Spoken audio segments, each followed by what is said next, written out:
Good morning, students. I am Dr. Loni Lokwani, Associate Professor, Department of Chemistry, Government College, Kota.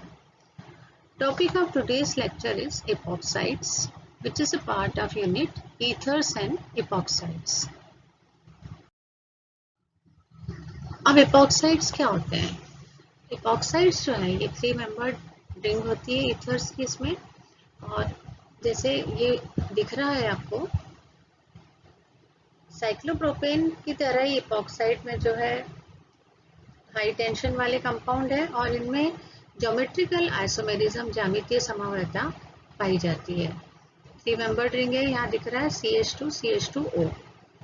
Ethylene oxide भी बोला जाता है इसको और एपॉक्साइड भी बोला जाता है, और ये ऑक्सीजन रिंग कहलाती है। अब सबसे सरल जो है एपॉक्साइड ये इथिलीन ऑक्साइड है। इसको जो है इथिलीन को एयर और कैटालिटिक ऑक्सीजन या कैटालिटिक ऑक्सीडेशन करवाने पे जो है प्राप्त किया जा सकता है। जैसे हम आगे देखेंगे कि इसको कैसे बनाया जाता है। और 3 मेंबर रिंग होने के कारण यह उच्च तनाव इसमें पाया जाता है, हाई टेंशन वाले ये कंपाउंड कहलाते हैं।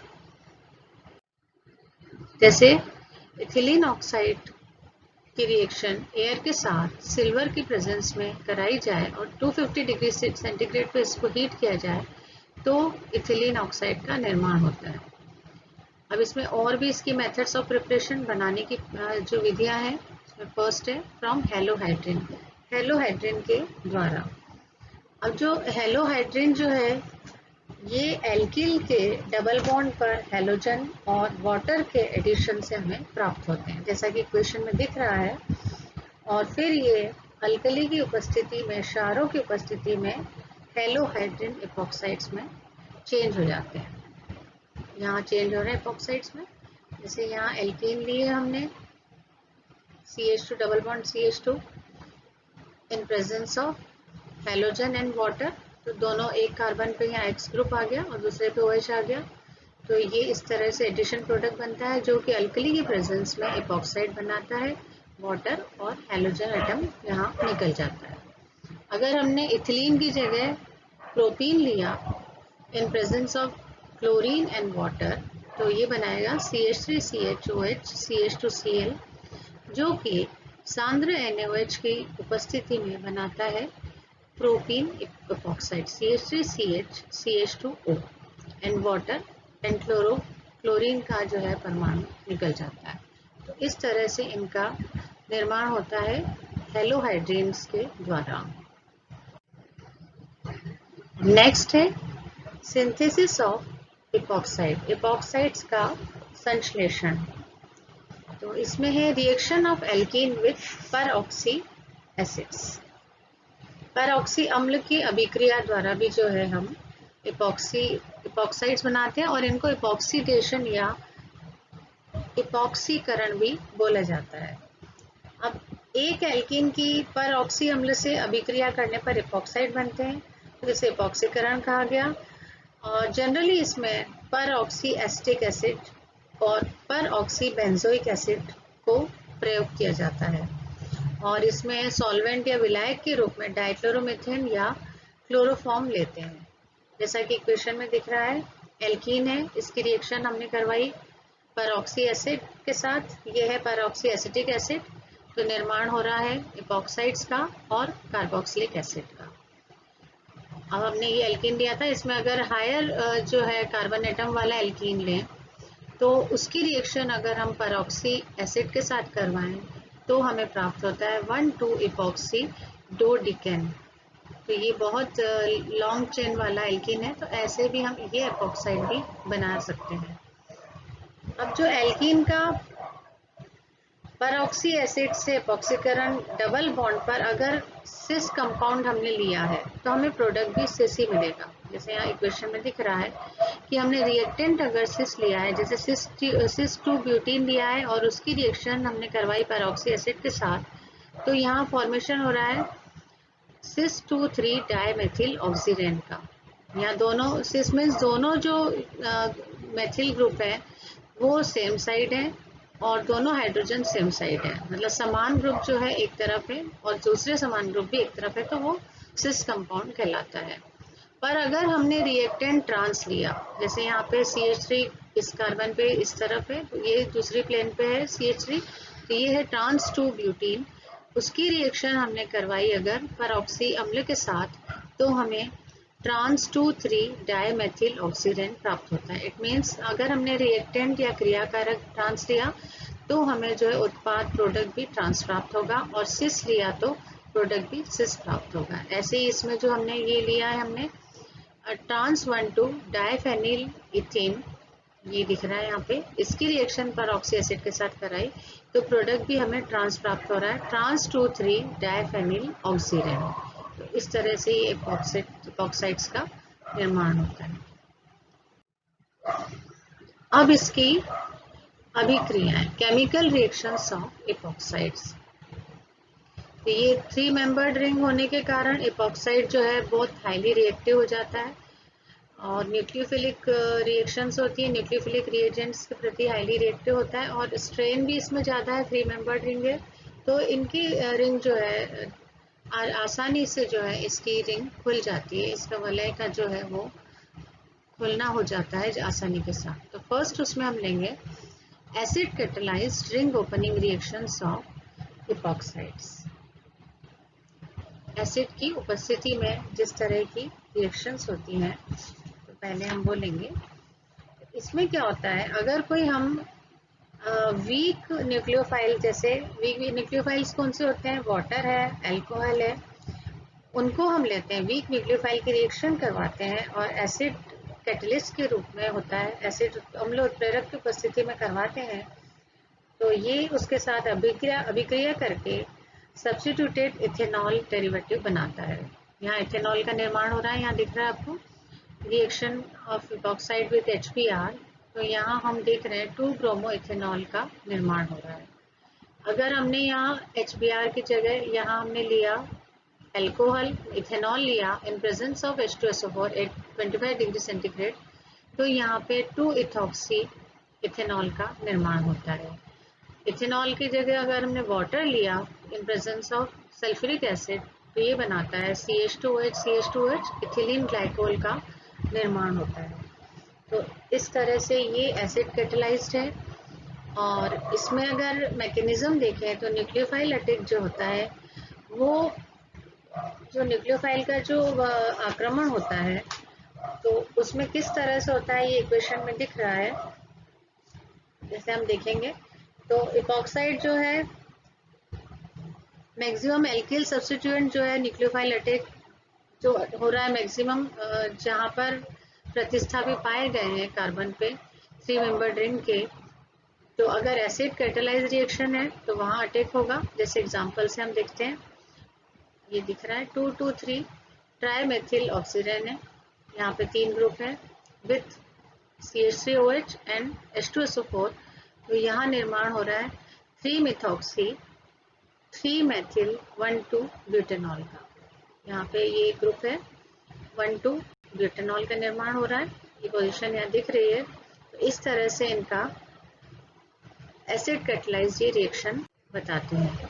अब इसमें हम क्रियाविधि इसकी देखें, मैकेनिज्म अगर देखें, तो अगर पहली रिएक्शन या पहला पद जो होता है उसमें एपॉक्साइड के ऑक्सीजन परमाणु पर जो है एसिड से प्रोटॉन का ट्रांसफर होगा और ऑक्सोनियम आयन एपॉक्साइड का कॉन्जुगेटेड एसिड बनाता है, जैसे कि इक्वेशन में दिख रहा है।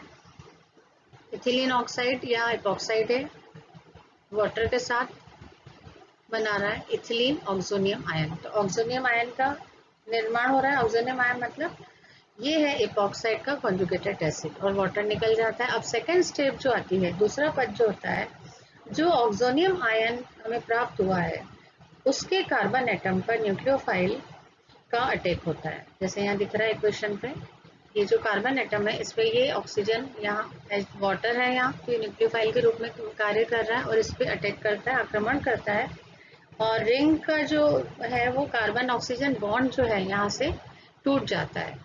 तो यहाँ रिंग ओपनिंग इस तरह से होती है, और जिससे कि रिंग ओपन होने के बाद जो है ये 2 हाइड्रोक्सी एथिल ऑक्सोनियम आयन बनता है। क्लियर हो गया?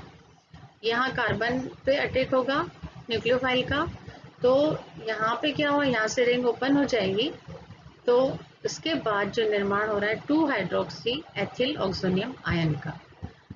अब इसमें जो हाइड्रोक्सी एथिल ऑक्सोनियम आयन मिल रहा है, तो जल्स को इसमें से जो प्रोटॉन को ट्रांसफर करके और फिर से जो है एसिड को कैटलिस्ट के रूप में उत्पन्न कर देता है, यहाँ दिख रहा है, और फिर बनाता है 1,2 इथेन डायोल।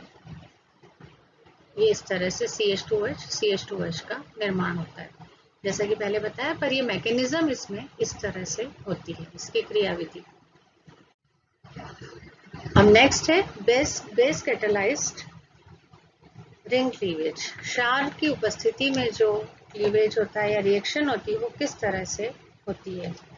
क्षार उत्प्रेरित हो गई है, तो इसमें क्या होता है कि क्षारों द्वारा भी जो है हम इपॉक्साइड की रिंग जो है खुल जाती है, और न्यूक्लियोफाइल अटैक के बाद एडिशन प्रोडक्ट ये बनाते हैं। जैसे CH2H5ONA लिया हमने, इपॉक्साइड के साथ ही बनाएगा 2 इथॉक्सी इथेनॉल। अगर अमोनिया लिया तो ये बनाएगा 2 अमीनो इथेनॉल, और C6H5ONA लिया तो ये बनाएगा 2 फिनॉक्सी इथेनॉल। इसकी अगर हम क्रियाविधि या मैकेनिज्म देखें तो क्षारीय माध्यम या अल्कलाइन मीडियम में भी न्यूक्लियोफाइल का जो आक्रमण हो रहा है, अटैक हो रहा है, वो प्रोटोनेटेड इपॉक्साइड पे नहीं हो रहा, बल्कि जो इपॉक्साइड है उस पे हो रहा है। ये देखिए इसमें इक्वेशन में दिख रहा है, ये जो न्यूक्लियोफाइल है ये अटैक कर रहा है इपॉक्साइड के कार्बन पर, और फिर यहाँ रिंग ओपनिंग होके और फाइनल प्रोडक्ट का निर्माण होता है। तो इस तरह से ये बेस के प्रेजेंस में, अल्कली की प्रेजेंस में ये रिएक्शन होती है। इसके पहले एसिड की प्रेजेंस में ये रिएक्शन थी। अब इसमें ओरिएंटेशन हमें देखना है कि रिंग ओपनिंग की किस तरह से इसका ओरिएंटेशन होता है। तो orientation of epoxide ring opening, ऐसा बोला जाता है अभिविन्यास। इपॉक्साइड वाला खुलने का अभिविन्यास किस तरह से होता है।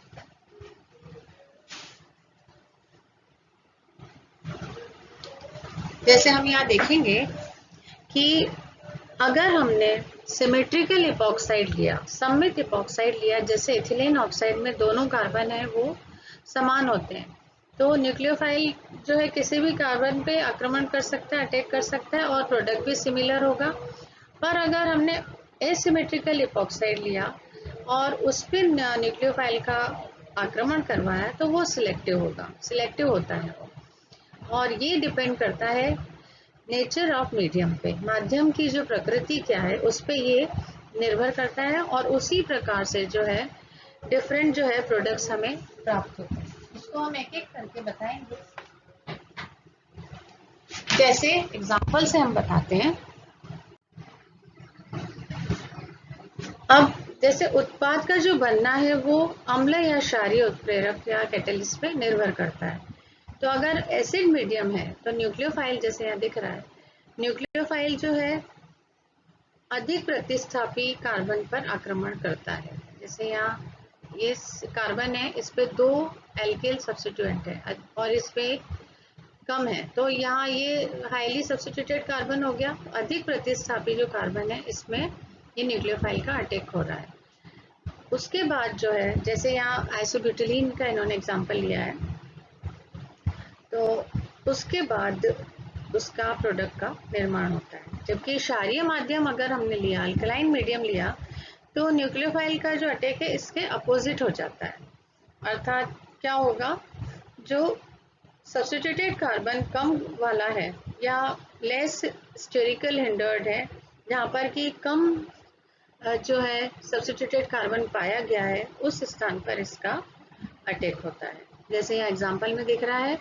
अब अल्कलाइन मीडियम यहाँ है, अल्कलाइन मीडियम होते ही ये जो आक्रमण हो रहा है न्यूक्लियोफाइल का इस कार्बन पे हो रहा है, और एसिड मीडियम है तो इस कार्बन पे हो रहा है, क्योंकि ये ज़्यादा हाईली सब्स्टिट्यूटेड है और ये लेस सब्स्टिट्यूटेड है। तो एसिड मीडियम पे हाईली सब्स्टिट्यूटेड जो कार्बन है उस पर अटैक होता है, और अल्कलाइन मीडियम पे लेस सब्स्टिट्यूटेड कार्बन पे न्यूक्लियोफाइल का अटैक होता है, और फिर फाइनल प्रोडक्ट का निर्माण होता है। और ये दोनों रिएक्शंस जो है वो SN2 मैकेनिज्म द्वारा संपन्न होती है। जैसे कार्बन और ऑक्सीजन बॉन्ड का टूटना जो है और न्यूक्लियोफाइल का अटैक, ये दोनों जो है एक ही स्टेप में होती है, सिंगल स्टेप में रिएक्शन होती है। और इपॉक्साइड से जो है फिर एसिड कैटालाइज जो क्लीवेज होता है, जिसमें कि कार्बन और ऑक्सीजन बॉन्ड में, कार्बन और ऑक्सीजन जो बॉन्ड है जो कि रिंग में पाया जाता है, तो उसका जो तनाव है पहले से वो और वीक हो जाता है, और प्रोटोनेशन भी हो रहा है, तो प्रोटोनेशन के कारण और अधिक जो है वो वीक हो जाता है, स्ट्रेन कम हो जाती है। अब जब ट्रांजिशन स्टेट आती है, ट्रांजिशन अवस्था या संक्रमण अवस्था जब बनती है, तो उसमें जो है बॉन्ड का फॉर्मेशन बॉन्ड के टूटने से पहले ही होने लगता है। मतलब बंध का निर्माण जो है वो बंध के विदलन से पहले होता है, जिससे कि कार्बन परमाणु पे पॉजिटिव चार्ज आ जाता है। जैसे ये हम देखेंगे, यहाँ दिख रहा है न्यूक्लियोफाइल जब अटैक हो रहा है तो यहाँ अटैक होगा, तो यहाँ से यहाँ अटैक हो रहा है, तो यहाँ भी जो है पहले बंध निर्माण शुरू हो गया, उसके बाद बंध टूट रहा है। तो ये दोनों रिएक्शन करीब करीब समान रूप से होती है, तो यहाँ पे पॉजिटिव चार्ज आ जाता है और ये ट्रांजिशन स्टेट है। Bond breaking exceeds bond making, positive charge on carbon, जैसे यहाँ दिखाया गया है। उसके बाद जो है ये फाइनल प्रोडक्ट का निर्माण होता है। ऐसे अगर हम बेस कैटालाइज्ड है, क्षार उत्प्रेरित है, तो उसमें जो है वीक वाला जो समूह होगा, जिसमें कि हाईली जो है अल्कलाइन इपॉक्साइड या एल्कोक्साइड ऑक्सीजन होगा, वो एक अच्छा न्यूक्लियोफाइल होगा। जैसे कि हाइड्रोक्साइड एल्कोक्साइड है, और स्टीरिक जो हिंड्रेंस है, त्रिविम बाधा के कारण जो बंध का निर्माण और क्लीवेज होगा वो अधिक जो है बैलेंस्ड होता है, एवं क्रियाशीलता इसकी जो रिएक्टिविटी है वो भी जो है इसमें बैलेंस्ड होती है, कंट्रोल्ड होती है। तो इसमें जो अटैक होता है वो कम त्रिविम बाधित कार्बन पर होता है, जैसे कि हमने पहले बताया था। जैसा attack occurs eight less hindered carbon, ये क्लियर हो गया। इसमें इस तरह से मैकेनिज्म पाया जाता है, और SN2 क्रियाविधि SN2 मैकेनिज्म पाया जाता है। तो नेक्स्ट रिएक्शन है reaction of Grignard reagent and with epoxides. Epoxide की रिएक्शन ग्रिग्नार्ड रिएजेंट के साथ। तो ग्रिग्नार्ड रिएजेंट आप जानते हैं क्या होता है, RMgX, उसके साथ जो है इपॉक्साइड रिएक्शन करके प्राइमरी अल्कोहल का निर्माण करते हैं, जैसा कि इक्वेशन में दिख रहा है। तो इपॉक्साइड जो है वो प्राइमरी अल्कोहल बना रहे हैं, और इसमें क्या होता है कि RMgX में ग्रिग्नार्ड अभिकर्मक RMgX का जो न्यूक्लियोफिलिक एल्किल ग्रुप है वो इपॉक्साइड्स के जो पार्शली चार्ज्ड जो कार्बन परमाणु है उस पे आक्रमण करके और रिंग की ओपनिंग कर देता है, जैसे इक्वेशन में दिख रहा है। ये एज ए न्यूक्लियोफाइल वर्क करेगा, और पार्शली पॉजिटिवली चार्ज जो पार्शल पॉजिटिव चार्ज या कार्बन पे इस पे आक्रमण करेगा, तो यहाँ से क्या होगा, शिफ्टिंग होगी इलेक्ट्रॉन्स की, और फिर रिंग की ओपनिंग हो जाएगी। तो इस तरह से ये इसके वलय को खोल देता है, और फिर प्राइमरी अल्कोहल्स का निर्माण होता है। और पहले जो है प्राथमिक अल्कोहल के लवण प्राप्त होते हैं, और उसके बाद जो है अम्लीकृत करने पर इनका यहाँ पे एसिडिफिकेशन किया जाता है, तो फिर प्राइमरी अल्कोहल या प्राथमिक अल्कोहल का निर्माण होता है। तो इस तरह से ये ग्रिग्नार्ड रिएजेंट के साथ रिएक्शन करता है। अब इसके हम एग्जांपल्स देखेंगे तो और हमें समझ आ जाएगा। जैसे हमने पहले लिया है फेनिल मैग्नीशियम ब्रोमाइड, उसकी रिएक्शन करवाई ऑक्सीजन एपॉक्साइड के साथ इन प्रेजेंस ऑफ ड्राई ईथर। तो हमें जो है प्राप्त हो रहा है यहाँ पर 2C6H5CH2CH2OH। इस तरह से इसकी रिएक्शन हो गई। एग्जाम्पल देखें, और MgBrOH निकल जाएगा। सेकेंड है, अगर हमने फेनिल मैग्नीशियम ब्रोमाइड की रिएक्शन करवाई 2-मेथिल ऑक्सीजन के साथ, यहाँ पे लिया है हमने CH2CH3O, 2-मेथिल ऑक्सीजन के साथ हम रिएक्शन करवाएंगे, तो अभिक्रिया जो कराने पर हमें मिला प्राप्त होगा 1 फेनिल 2 प्रोपेनॉल 2-प्रोपेनॉल। इस क्रिया में क्या होता है, न्यूक्लियोफाइल अटैक जो इपॉक्साइड जो रिंग है उसके कम सब्स्टिट्यूटेड कार्बन पर होता है। तो पहले ये एडिशन प्रोडक्ट बनता है और उसके बाद जो है 1-फेनाइल 2-प्रोपेनॉल का निर्माण होता है। अब reaction of ethyl magnesium bromide with oxygen. अब इसमें हमने अगर करवाई CH3CH2 MgBr की अभिक्रिया इपॉक्साइड के साथ इन प्रेजेंस ऑफ ड्राई ईथर, तो पहले एडिशन प्रोडक्ट प्राप्त होता है, फिर उसके बाद जो है हमें ब्यूटेनॉल मिल रहा है, ब्यूटेनॉल का निर्माण होता है। तो इस तरह से ये ग्रिग्नार्ड अभिकर्मक के साथ ये रिएक्शंस देता है। तो इस तरह से ये जो इपॉक्साइड्स है इनकी सारी प्रिपरेशन और प्रॉपर्टीज और सारी जो है केमिकल रिएक्शंस हैं।